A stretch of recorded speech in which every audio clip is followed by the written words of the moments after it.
The letter arrived between the maps, and everything that followed began there, in the amber half-dark of the Wyndmere library, at the long oak table where Philippa Crane had spent 11 years making herself indispensable, and, if she was honest, invisible.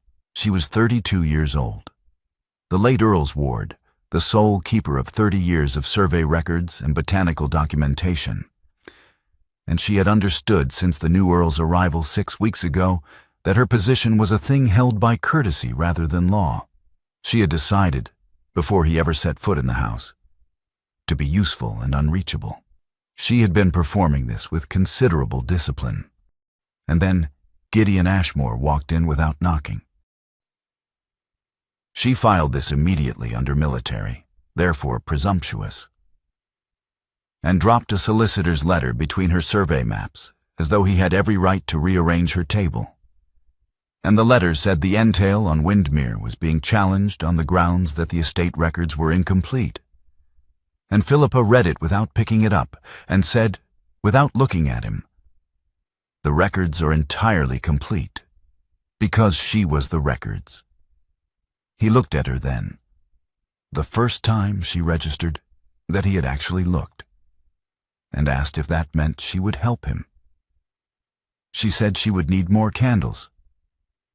She did not tell him that her hands, flat on the table, had gone very still. The next 3 days established the pattern with the efficiency of a field exercise. He arrived each evening at the library at precisely 7 o'clock, which she noted was not the hour she had suggested, but the hour that suited him. And she chose not to remark on it, because she had 11 years of survey work to protect, and this was not the moment for small battles. He sat across from her. She laid out the relevant maps.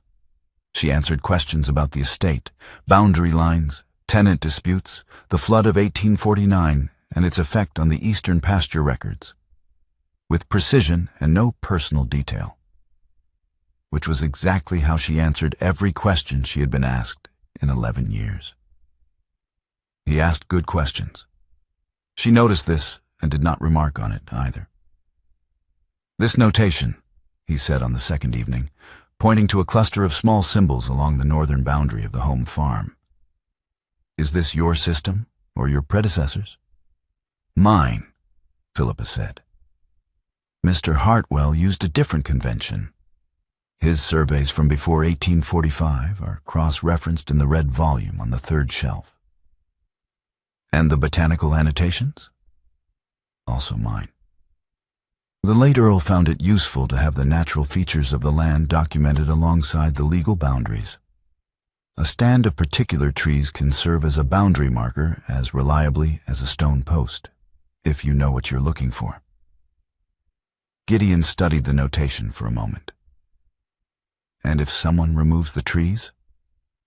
"Then you consult the sketch I made in 1847, Philippa said, "which is in the portfolio on the second shelf, indexed by year and grid reference." He looked up at her. "You have thought of everything." "I have had 11 years, she said, and returned to her own work. She was performing efficiency rather than comfort, and she knew it, and she believed he did not notice. She was wrong about this, but she would not know she was wrong for some time. The third night ran past midnight, because the boundary survey of the western wood was more complicated than either of them had anticipated. And there was a disputed easement from 1838 that required cross-referencing 3 separate documents. And somewhere in the process of finding the third document, Gideon pulled a slender survey book from the stack and opened it to a page covered in her careful hand. The 1852 survey of the kitchen garden, annotated in the margins with the kind of dry, private notation she had never expected anyone to read. Beside a particularly accurate sketch of a gnarled apple tree, she had written, "This tree is 40 years old and has never once produced a useful apple. I respect its commitment." He laughed, not politely. He laughed with genuine surprise, and the sound in the quiet library was so unexpected that Philippa looked up from the document she was reading and found him with his head bent over the page. And she saw the exact moment his amusement became something warmer as he turned the book to show her which note had caught him. 11 years ago? He asked. I was 21, she said. I had strong feelings about the apple tree. Do you still? She considered. I have revised my position. I now think the tree is simply principled. He set the book down, still smiling, and she realized that at some point in the last 40 minutes, she had stopped performing anything at all. The survey documents were spread between them, and the candles had burned low, and she had forgotten entirely to maintain the careful distance she had been constructing since October. She straightened the papers nearest to her. She did not look at him again. But the distance, she knew, was already a different shape than it had been. Mr. Pemberton arrived on a gray Thursday morning with a leather case, a pleasant manner, and the particular kind of watchfulness that presents itself as attention and is actually assessment. He was the cousin's solicitor, and he had been sent to determine whether the estate records were as incomplete as Mr. Clement Ashmore claimed, and he intended to be thorough. He shook Gideon's hand with the warmth of a man who was not yet certain which side of this dispute would prove advantageous, and he greeted Philippa with the mild courtesy one extends to a servant of uncertain rank. Neither Philippa nor Gideon discussed what they did next. There was no agreement, no strategy arranged over a map the previous evening. But when Pemberton asked his first question about the survey records and directed it to Gideon, Gideon turned to Philippa before answering, and she answered it. And Gideon did not correct or supplement what she said. He simply confirmed it with a nod that made clear he had expected precisely that answer. And when Pemberton asked about the 1849 flood documentation, Philippa moved slightly closer to Gideon's side of the table to retrieve the relevant volume, and remained there. And neither of them acknowledged the repositioning. By the end of Pemberton's first afternoon, something had shifted in the house. They sat together at the document table rather than across from each other. When Gideon spoke about the estate's history, he used "we" without appearing to notice he had done so, and Philippa did not correct him. When she rose to find a reference volume, he moved his papers to make room for her return without being asked. It was not a performance they had rehearsed. It was something stranger than that. The pressure of being observed had made the truth easier than the pretense. And the truth was that they had been functioning as a household for 3 days already, whether either of them had intended it or not. Clement Ashmore arrived that same evening, which had not been announced. The formal dinner on Pemberton's first evening was a careful exercise in surface civility. Clement sat at Gideon's right with the ease of a man who had rehearsed his charm in better rooms than this. And he was good at it. Genuinely good. The kind of pleasant that makes you aware of the effort only afterward. He asked about the estate with the interest of someone who already considered it his. He complimented the wine. He inquired after the tenant farms with the vocabulary of a man who had read about land management without ever having walked a field. And then, over the fish course, he turned his attention to Philippa. "I must confess," Clement said, with a smile that included everyone at the table. "I find the arrangement here rather singular. A woman of no formal title, no legal appointment, holding authority over the estate's primary records. I mean no disrespect, Miss Crane. It is merely unusual." The table was quiet for the space of 2 heartbeats. "Miss Crane's authority is mine," Gideon said, "delegated entirely. She has held these records for 11 years with a precision I have not seen matched in any estate office in England. Her appointment requires no further formality than my word, and my word stands." His hand rested briefly on the back of her chair as he reached for his wine glass.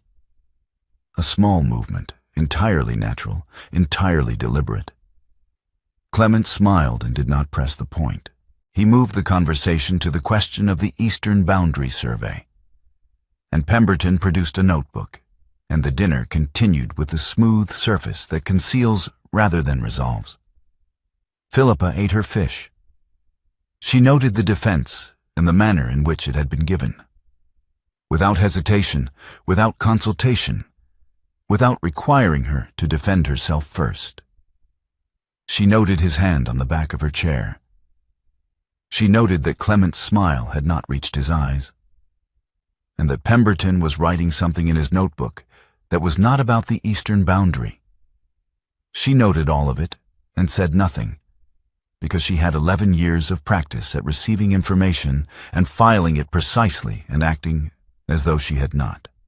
The following morning she went to the walled garden before breakfast, which she did when she needed to think without being observed. November had stripped the walled garden to its bones, and Philippa found it more honest for that. She settled on the stone bench near the south wall with her sketchbook open to a new page and her pencil moving across the paper before she had consciously decided what she was drawing. The subject that emerged was a late-season seed head on the climbing rose. Dried now, the petals long gone, the structure of the thing exposed and unexpectedly architectural. She had been working for perhaps 20 minutes when she heard the door in the garden wall open behind her. Gideon stopped a few feet away.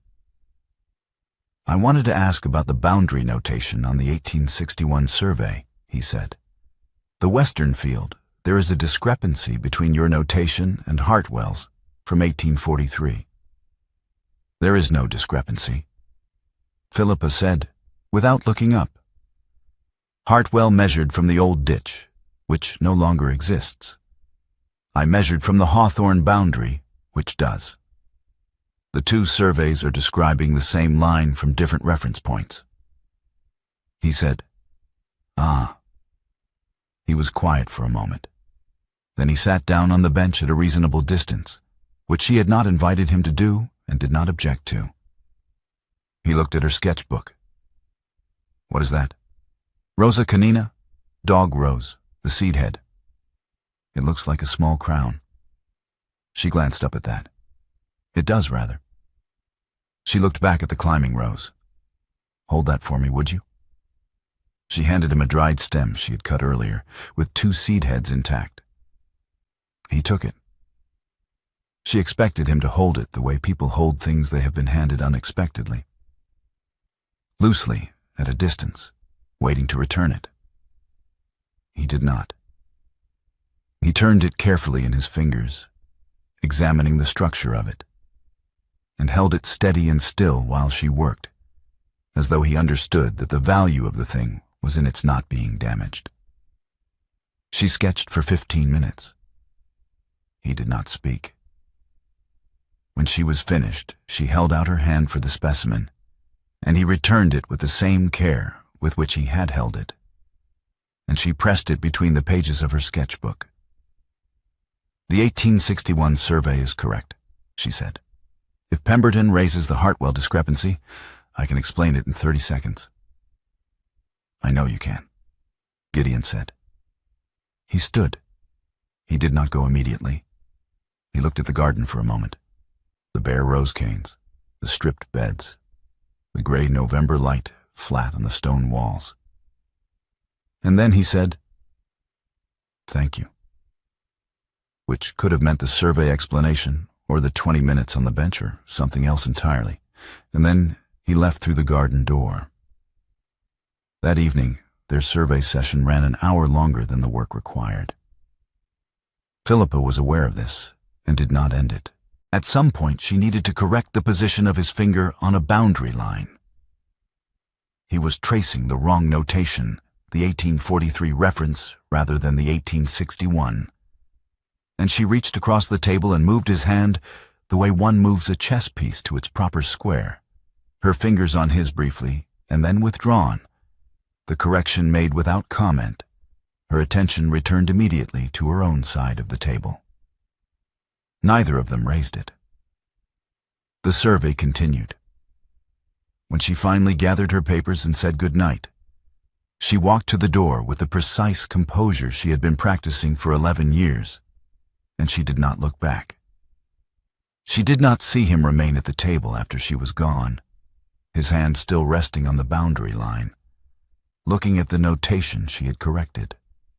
The lie arrived on a Tuesday afternoon, delivered with the casualness of someone who does not need to emphasize what he has planted.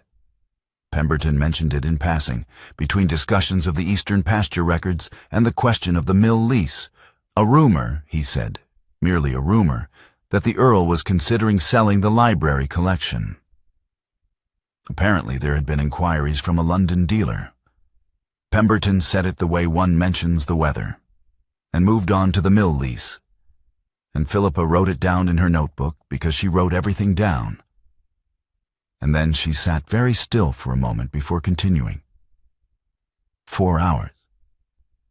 For 4 hours she was entirely composed, which was how she managed everything that threatened to undo her. And she calculated with the efficiency of someone who has had to calculate before. The collection was not hers in law. It had never been hers in law.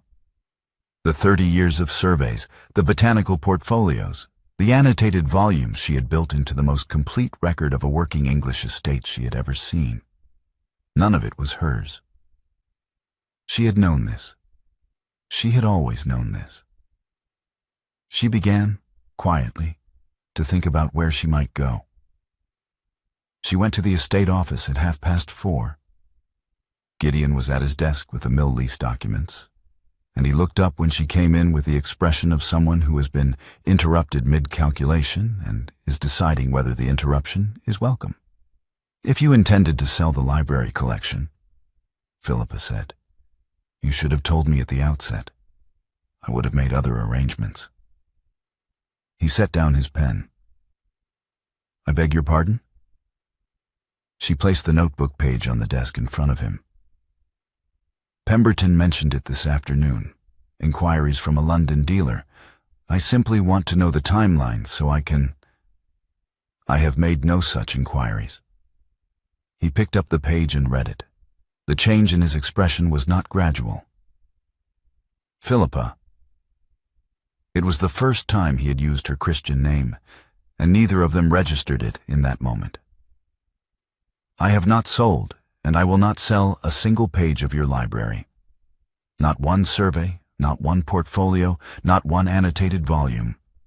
Not to a London dealer or anyone else." She looked at him. She looked at the note in his hand. "Then someone told Pemberton something that was not true," she said. "Yes." He set the note down. "And you believed it for 4 hours without asking me." He was not shouting. He was very quiet, which was worse. "You went to your desk and you calculated where you might go. And you came here to arrange your departure. And you did not once think to come here first and simply ask me whether it was true." She could not argue with this. She stood at the doorframe and found she had nothing to say. "Because leaving on a false premise is easier," he said. "Isn't it? If the worst thing is true, then you have a reason to go.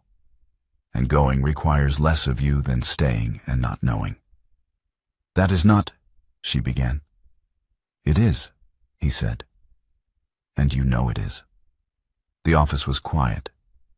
Outside the window, the last of the afternoon light was going flat across the stable yard. "I do not want you to find another arrangement," he said. "I want to be clear about that. I am not asking you to stay because the survey records require it or because Pemberton is still in the house. I am asking you to stay because I am asking you." Her hand was on the doorframe. His was on the desk. Neither of them moved. The distance between them was exactly the length of everything she had not yet been willing to say. "I'll look at the mill lease in the morning," she said finally. "There may be a boundary reference that helps." She left. She did not run. She walked down the corridor with her notebook under her arm and her spine straight and her face composed. And she went to the library, and she sat at the long table. And she did not read a single word of what was in front of her for a very long time. The 5th day of Pemberton's visit was the day the case was won, though none of them knew it yet when the morning began. Philippa arrived at the document table before either man, and had the relevant volumes open and arranged by the time they came in. She had spent the previous evening rereading the 30-year survey of the Western estate, because something in the notation had been nagging at her since Tuesday. A half-memory of having recorded something in 1854 that she had not thought about since. She found it just before midnight, buried in a sequence of botanical observations about the hedgerow species along the western boundary. A survey notation in her own hand that she had written without fully understanding its legal significance at the time. She understood it now. She waited. She let Pemberton work through his questions about the eastern pasture. She let Clement, who had returned that morning with his leather case and his pleasant manner, make his points about the incomplete records with the confidence of someone who did not know what was in the 1854 volume. And then, when Pemberton turned to the question of the western boundary, the specific boundary that was the legal foundation of Clement's challenge, she opened the 1854 survey and began to read. "The western boundary of the Wyndmere home estate," she said, "follows the line of the old Roman ditch from the stone post at Quarry Field to the intersection with the Ashmore Road, a distance of approximately 14 chains. The boundary having been confirmed and resurveyed in September 1854, following the disputed easement claim by the tenant of Hawthorne Farm." She paused. The resurvey was witnessed by 2 local magistrates and recorded in the boundary register held at the county office. She looked up at Pemberton. "I can give you the register reference." Pemberton was writing. He did not stop writing for some time. Clement's expression did not change. He was very good at that. Gideon had not looked away from her since she opened the volume. That afternoon, Clement found Philippa in the corridor between the library and the stairs, which was not an accident. He came from the direction of the drawing room, and he stopped at a conversational distance, and he smiled with the warmth of a man who had decided to try a different approach. "Miss Crane," he said, "I want you to know that I hold your work here in the highest regard. Whatever the outcome of this business, your position at Wyndmere, your security, your future, is a matter I take seriously. I am prepared to be very generous to those who assist me." Philippa looked at him for a moment. "Mr. Ashmore," she said, "I have always found that generosity from the wrong quarter is indistinguishable from a threat. But I thank you for the clarity." She went directly to the estate office and reported the conversation to Gideon, word for word, without editorial comment. He listened. He rose from the desk. He said, "Excuse me," and went to find his cousin. She did not know what passed between them. The conversation was brief. She heard no raised voices. And Clement left the same afternoon with his case and his manner entirely intact, which was, she thought, the most unsettling possible way for him to leave. Pemberton remained in the library that evening, reviewing the boundary record alone, with the expression of a man who is revising several assumptions. The house was quiet after dinner. Philippa sat in the library with the 1854 survey open in front of her and the candle burning low, and she was not reading. She heard his footstep in the doorway before she heard her name. "Philippa." She looked up. Gideon stood at the edge of the lamplight. He said nothing else for a moment, which she was learning was simply how he approached things he considered important, without preamble, with the time it required. "May I?" he asked. She understood what he was asking. She looked at him for a moment, the survey map open between them on the table, the candle burning, the house entirely still. Her voice was quiet. Yes. He crossed the room. He kissed her once, carefully, with the unhurried attention of a man who has been waiting to do something correctly and intends to. When he drew back, neither of them spoke. And the silence was not uncomfortable, which was itself something new between them. She looked down at the survey map, and he saw her hand move toward the marginal note she had made in 1852, the one about the principled apple tree. And the moment became ordinary again, in the way that some moments do before either person has decided how to hold them. He left her to it. She sat with the map for a long time and did not erase anything. Pemberton left on Friday morning with his leather case and a manner that had become, over 5 days, considerably more respectful. The legal confirmation arrived by the afternoon post. The entail on Wyndmere was sound, the records complete, the cousin's challenge dismissed. Gideon read the letter at his desk and then left it there and went to find Philippa. She was in the library. She had a survey volume open on the table, and she was erasing. She was working through the volumes quietly and methodically, moving from one to the next, her India rubber moving over the pages with the careful precision she brought to everything. He watched for a moment before he understood what she was removing. The marginal notations, the ones in her hand, the dry observations, the small jokes, the private asides she had written over 11 years into the margins of the official record. She was taking them out, all of them, returning each page to its neutral, official state. "What are you doing?" he asked. "Making the library ready to be yours," she said without looking up. He came to the table. He sat down across from her in the chair where he had sat every evening for 2 weeks, and he looked at the open volume in front of her, the 1852 kitchen garden survey, the apple tree notation half erased, and he said, "It already is." She did not stop working.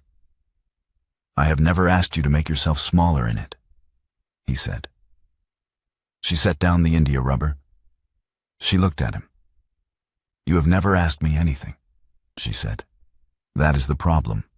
You have been present and attentive, and you have defended me at dinner, and you have stayed at the table longer than the work required, and you have said my name as though it means something, and you have never once asked me what I want or what I think or what I am afraid of. You have waited, very patiently, and I do not know what to do with someone who waits." The library was very quiet. "Then I am asking now," he said. He put his hands flat on the table. "What did you see in the chapel?" She went still. Not the composed stillness she performed for difficult moments. Something different. Something more honest than that. She looked at the half-erased notation in front of her.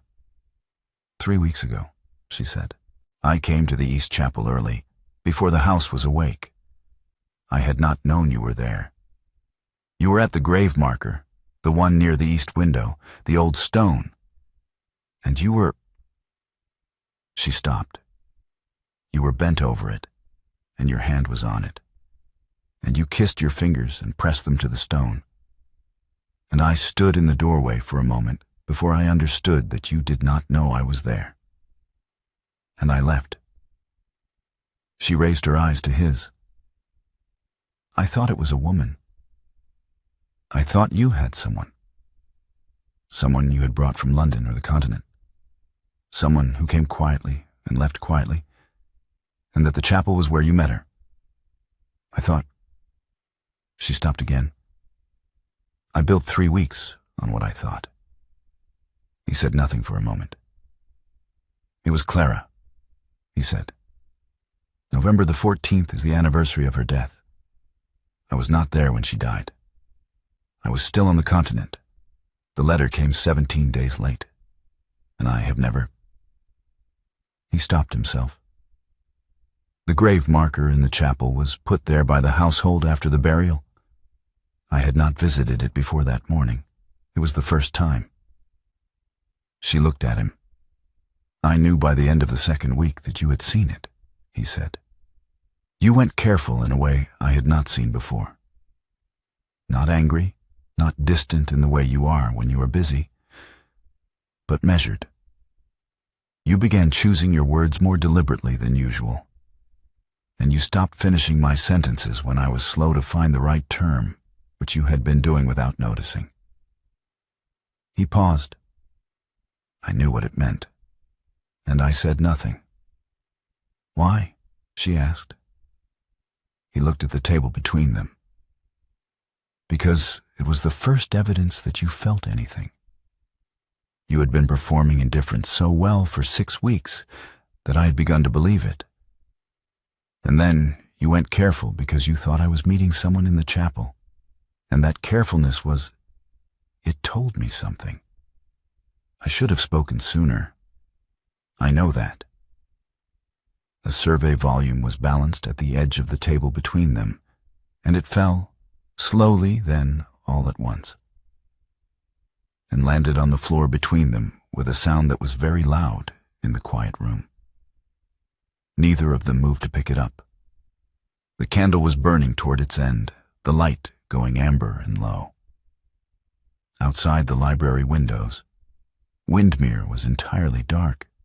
The November night settled over the house and the grounds and the walled garden and the East Chapel with its grave marker and its old stone. I believed the worst about you twice, she said. The chapel and the library sale. Both times I built a reason to leave rather than staying to ask. Yes, he said. That is not. She looked at the fallen book on the floor. I am not proud of it. I am not asking you to be proud of it, he said. I am asking you to stop doing it. She looked up at him. The candle guttered and steadied. I am not going anywhere, she said. I want you to know that. Not because the records require me and not because I have nowhere else to go. I am staying because I am staying. He reached across the table. His hand covered hers on the India rubber, not moving her hand, not taking it, simply covering it, the way one covers something to keep it from being lost. Leave the notations, he said. She looked at the half-erased apple tree annotation. She looked at his hand on hers. They are rather opinionated, she said. Yes, he said. I know. That is why I want them there. The candle burned down. Neither of them moved toward the door. The fallen survey volume stayed where it was on the floor, its pages open to the 1852 kitchen garden, the handwriting in the margins visible even in the low light, her handwriting, her observations, her 11 years of private commentary on the estate she had never legally owned, and had never, for a single day, stopped thinking of as home. And in the gray morning that followed, the particular gray of a November dawn, the light coming flat and pale through the east windows, there were 2 cups of tea on the reading table, steam rising from both, and the survey map open between them. And beside the map, a small dried specimen repositioned from the botanical portfolio to a spot where the morning light fell on it.